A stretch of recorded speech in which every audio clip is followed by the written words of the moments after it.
Hi everyone, welcome back to TOEFL Reading. Today, we'll work together on 7 of the most frequently asked TOEFL inference questions shared on social media. I'll show you which words signal real clues and which are traps designed to trick you. Some of these questions are challenging, so you'll need your critical thinking skills. Let's put on our critical thinking hats and get started with this most asked question ever. Analysis. The question asks, what allowed the herders to shift south into the savanna regions? When we search the passage using herders shifted south as our key phrase, we find this sentence. Rainfall increased in the interior of Western Africa, and the northern limit of the tsetse fly, an insect fatal to cattle, moved south. So, the herders shifted south, following the major river systems into savanna regions. The word so is the clue word here, a transitional word showing cause and effect. The idea after so is the effect, and the idea before so is the cause. So, the northern limit of the tsetse fly moved south. Remember, that's an insect that's fatal to cattle. Therefore, the herders shifted south. In other words, the herders could safely herd their cattle in the savanna regions that were previously infested with tsetse flies. Therefore, the reason expressed in the passage is that the tsetse fly moved south. Now, let's consider the choices. A and B are not even close. C is what we're looking for. Many students get trapped by D. D looks appealing, but the passage says, following the major river systems into savanna regions. This means the rivers were used as a guide for movement, not as the reason for moving. So the correct answer is C. See how to avoid the trap? It looks tempting because it makes sense logically, but TOEFL inference questions require you to rely on the actual transition words, like so, that signal cause and effect. Also think critically. Moving south does not mean both the tsetse fly and the herders occupied the same region at the same time. It means they moved consecutively. First, the fly moved south, leaving the area empty, and then the herders moved into that newly available region. That's where you need to think critically. By the way, when I gave this question to ChatGPT, it said D, which shows it didn't use enough critical thinking.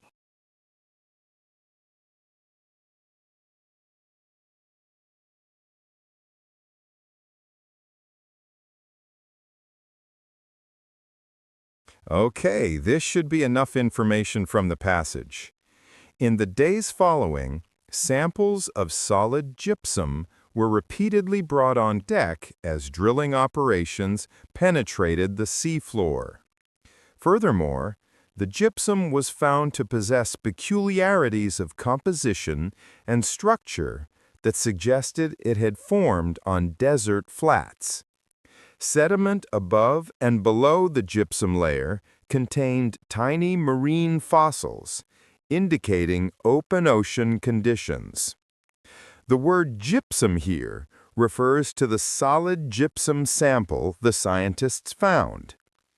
The gypsum had peculiarities in its composition and structure that led scientists to conclude it was formed on desert flats. Then the passage explains the reason. Sediment above and below the gypsum layer contained tiny marine fossils, indicating open ocean conditions. This detail means that the solid gypsum layer itself did not contain marine fossils. So, the correct answer is A. B is false because the passage clearly says the gypsum formed on desert flats, not in open ocean conditions. C and D combine information incorrectly and are used as trap options. This question type is very common. The passage gives one piece of information, and the question asks about the opposite condition to test your logical reasoning. Check out the contrapositive section from the previous video. 10 logic rules you must know for TOEFL inference questions for more details. I think this is a rather easy question if you know how to use the word only. Again, this is included in the 10 Logic Tools video. The clue sentence is this. For example, British anthropologist G. Elliot Smith and W. J. Perry assumed that only Egyptians would have been skilled enough to navigate and colonize the Pacific. The keyword only limits the skill of navigation and colonization exclusively to Egyptians. This means other groups would not have those skills. So, the correct answer has to be B. The question asks about the general aspect of early theories regarding where the first inhabitants of the Pacific Islands came from. The clue sentence is this. Many older theories implicitly deprecated the navigational abilities and overall cultural creativity of the Pacific Islanders. Deprecated means devalued. Paragraph supports this with examples. Smith and Perry suggested Egyptians were the first inhabitants. Thor Heyerdahl suggested Americans were the first inhabitants. Now, let's evaluate the choices. A. Solid evidence, usually wrong when referring to theories about ancient times. B. Languages, not mentioned in the paragraph. C. Correct. It matches the idea that early theorists assumed Southeast Asians and Pacific peoples did not have the necessary sailing skills. D. Incorrect. Smith and Perry are part of the early theorists, not opponents of them. Answer C.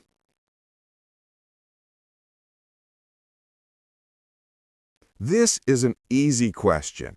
The key sentence contains the word gushers. Although this rise of oil is almost always carefully controlled today, spouts of oil, or gushers, were common in the past. The phrase "were common in the past," simple past tense, means that it is no longer true in the present. Gushers used to be common, but are not common anymore. The answer is D.